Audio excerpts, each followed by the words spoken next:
So Kentucky is pouring a ton of money into its economy and its people, trying to become this industrial powerhouse. But what if all that incredible potential is being held back by something as simple as a roof over a worker's head? Okay, let's get into it and see why housing might just be the missing piece to Kentucky's economic puzzle. And that really is the heart of the matter, isn't it? The state is investing heavily in creating this top-tier workforce. But if those skilled people can't find a place to live, does any of that investment really matter in the long run? All right, so to really get what's going on, you've got to start with the good news. And trust me, Kentucky has gone all in on building up its talent. And we are talking about big money here. Over $12.5 million. And that's just from one organization, the Bluegrass State Skills Corporation. That's enough cash to help train almost 43,000 people for really good, in-demand jobs. So you can't say the state isn't trying, right? They're definitely creating the talent. But here's the catch. You can spend all that money to build this amazing talent pipeline, but what happens when that shiny new pipeline is full of holes? And we're not talking about a small drip, drip, drip here. This is a full-on flood. Because you can have the most skilled workforce in the nation, but if they can't afford to put down roots, you're not going to keep them. Okay, so look at this. This chart tells you everything you need to know. In the last 10 years, home prices in parts of Kentucky have doubled, a 100% increase. But look at wages. They've only nudged up by 30%. You see that huge, massive gap between those two bars? That's the danger zone. That's where everyday working folks are getting squeezed right out of their own towns. And this whole situation, it actually has a name: talent leakage. Think about it like this. Kentucky invests all this time and money to train someone. They get a great new skill, and then what happens? They pack their bags and take that skill and all their future tax dollars to a state where they can actually buy a house. So Kentucky is basically training the workforce for its competition. Ouch. And this isn't some small problem. The scale here is just, wow. Right now, the state is short more than 206,000 homes. And with all these huge new factories and projects coming online, that number, it's just going to get bigger. And look, this isn't just some number on a spreadsheet. This has real, and I mean really expensive consequences for everybody.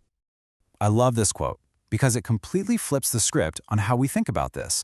For years, people talked about housing like it was just a social issue, But the numbers are clear. This is a business problem, a huge one. It's simple, really. If your employees are stressed about making rent, that stress shows up on your company's balance sheet. Want proof? Get a load of this number.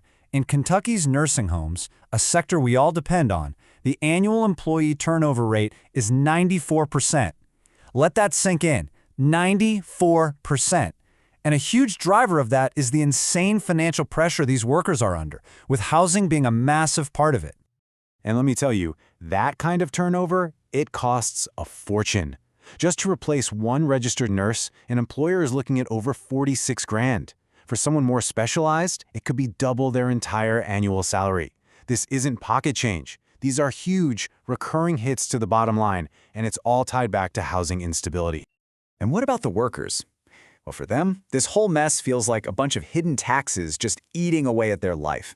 First, you've got rent just exploding, up 47% in 5 years in some places.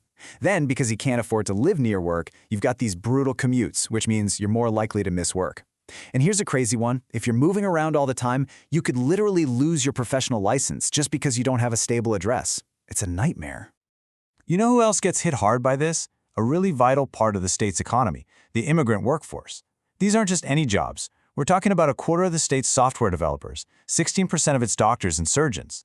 So when they can't find stable housing, it's not just their problem, it's a direct threat to some of the most important sectors in the state. Okay, so that's the bad news. And it's pretty bad. But here's the thing, this is a solvable problem.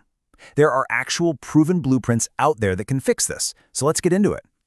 It really comes down to 3 big ideas that actually work. First, you've got to fund the infrastructure first. The boring but essential stuff like sewers and roads, before anyone even thinks about building a house.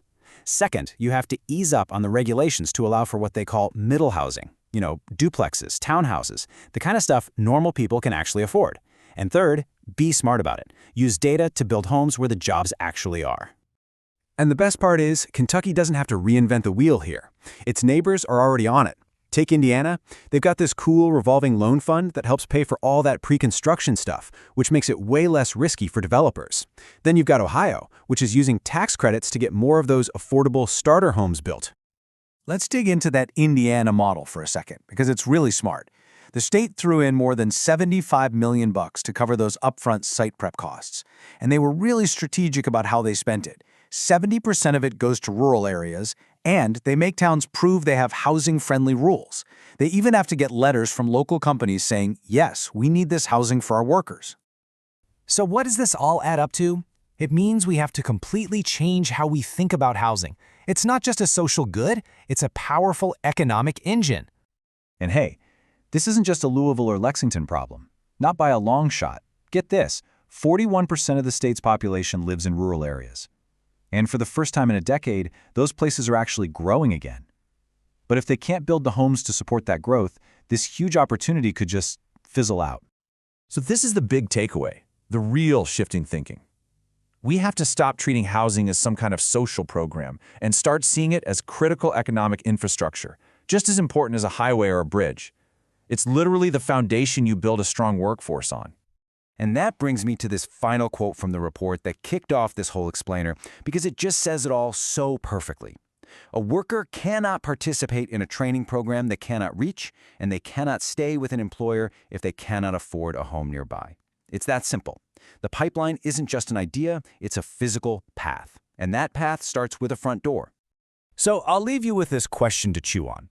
We always talk about factories and tech and schools as the bedrock of a strong economy. But what if the real foundation, the thing that holds it all together, is something much more basic? What if it's just a home?